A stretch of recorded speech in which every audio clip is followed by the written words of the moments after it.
ಗುರು ನೋಡಿ, ಇಲ್ಲಿ ಹಳೆ ಬಟ್ಟೆಗಳನ್ನು ಮಾರಾಟ ಮಾಡ್ತಾ ಇದ್ದಾರೆ. ಜನನೂ ಕೂಡ ಅದೇ ರೀತಿ ಬರ್ತಾ ಇದ್ದಾರೆ ತಗೊಳ್ಳೋದಕ್ಕೆ ಬಟ್ಟೆಗಳನ್ನು. ನನಗಂತೂ ಆಶ್ಚರ್ಯ ಆಗ್ತಾಯಿದೆ, ಹಳೆ ಬಟ್ಟೆಗೆ ಇಷ್ಟೊಂದು ಬೇಡಿಕೆನಾ ಅಂತ ಹೇಳ್ಬಿಟ್ಟು. ಗುಲ್ಬರ್ಗದ ಮಾರ್ಕೆಟ್ ಏರಿಯಾದಲ್ಲಿದ್ದೀನಿ ನೋಡಿ.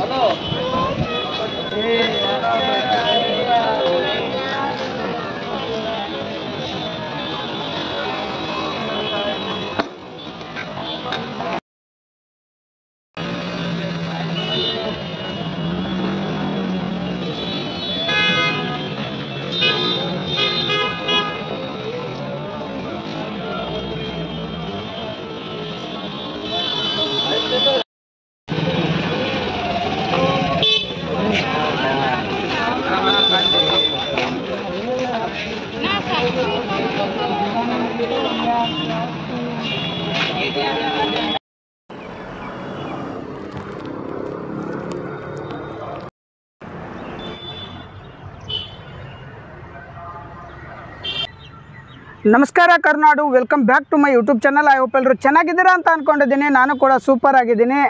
ಏನಪ್ಪ ಇವತ್ತಿನ ಒಂದು ಲಾಗ್ನ ವಿಶೇಷ ಅಂತ ಕೇಳಿದ್ರೆ, ನಾನು ಬಂದಿದ್ದೀನಿ ಇವತ್ತು 10 ಗುಂಬಜನ್ನು ಎಕ್ಸ್ಪ್ಲೋರ್ ಮಾಡೋದಕ್ಕೆ.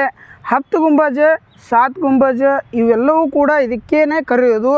ಬನ್ನಿ, ನೀವೇನು ನೋಡ್ತಾ ಇದ್ದೀರಲ್ಲ, ಇದು ಬಂದ್ಬಿಟ್ಟು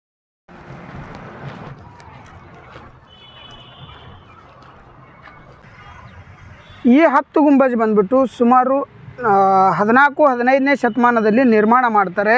ಏನಕ್ಕೆ ಅಂತಂದರೆ, ರಾಜ ಮಹಾರಾಜರುಗಳ ಸಮಾಧಿಗಳನ್ನು ಕಟ್ಟೋ ಸಲುವಾಗಿ, ರಾಜ ಮಹಾರಾಜರುಗಳ ಸಮಾಧಿಗಳನ್ನು ಕಟ್ಟಬೇಕು ಅಂತ ನಿರ್ಮಾಣ ಮಾಡಿದಂಥ 10 ಗುಂಬಜ್.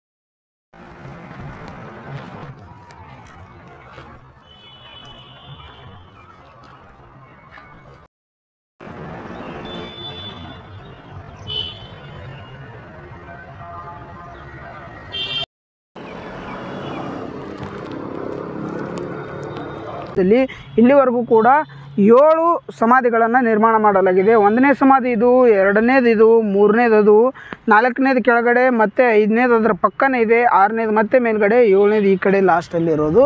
ಈ ಥರ ಒಟ್ಟು 7 ಸಮಾಧಿಗಳನ್ನು ನಿರ್ಮಾಣ ಮಾಡಿದ್ದಾರೆ ಇಲ್ಲಿವರೆಗೂ ಕೂಡ. ಆಮೇಲೆ ಇಲ್ಲಿಂದ ಗುಲ್ಬರ್ಗದಿಂದ ಬೀದರ್ಗೆ ರಾಜಧಾನಿ ವರ್ಗಾವಣೆ ಆಗುತ್ತೆ. ರಾಜಧಾನಿ ವರ್ಗಾವಣೆ ಆದಮೇಲೆ ಅಲ್ಲಿಂದ ಬೀದರ್ನಲ್ಲಿ ರಾಜ ಮಹಾರಾಜರ ಒಂದು ಸಮಾಧಿಗಳನ್ನು ನಿರ್ಮಾಣ ಮಾಡೋದಕ್ಕೆ ಸ್ಟಾರ್ಟ್ ಮಾಡ್ತಾರೆ. ಪ್ರಮುಖವಾಗಿ 4 ರಾಜರ ಸಮಾಧಿಗಳನ್ನು ಮಾಡಿದ್ದಾರೆ. ಪ್ರಮುಖ 4 ರಾಜರ ಸಮಾಧಿಗಳಲ್ಲಿ 1 ಮತ್ತು 2 ಮತ್ತು ಇದು 1, 3 ಮತ್ತು ಆ ಕಡೆದು 4, ಈ ಥರ 4 ಪ್ರಮುಖ ರಾಜರುಗಳ ಸಮಾಧಿಗಳನ್ನು ನಿರ್ಮಾಣ ಮಾಡಿದ್ದಾರೆ. ಬನ್ನಿ ನೋಡೋಣ ಮುಂದೆ ಯಾವ ಥರ ಇದೆ ಅಂತ.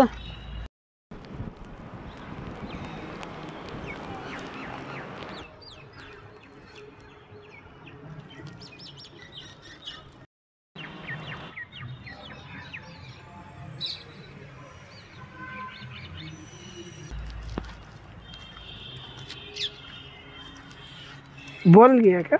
हाँ? क्या पूछे क्या? नहीं, वो आवाज़ आया ना? हाँ, कोसा गाँव हमारा तो बीजापुर.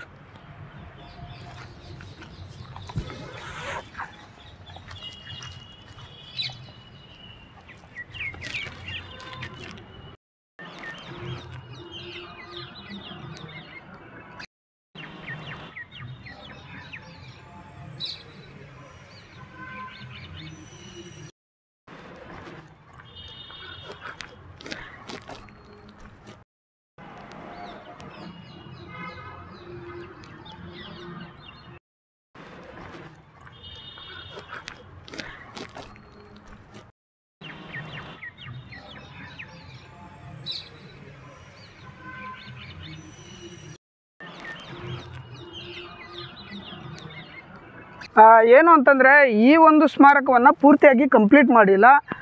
ಇದಕ್ಕೆ ಸರಿಯಾದ ಕಾಂಪೌಂಡ್ ಇಲ್ಲ, ಮತ್ತು ಈ ಕೋಟೆಗೆ ಲೇಪನ ಇಲ್ಲ. ಅಂದರೆ ಸುಣ್ಣದ ಮತ್ತು ಗಾರೆಯ ಒಂದು ಲೇಪನ ಮಾಡಿದ್ದಾರೆ ಈ ಕಡೆ ಎಲ್ಲ ಕೋಟೆಗಳಿಗೆ. ಆ ಥರ ಲೇಪನ ಇಲ್ಲ. ಈ ಒಂದು ಸಮಾಧಿಗೆ ಮಾತ್ರ ಇದೆ ಅನಿಸುತ್ತೆ.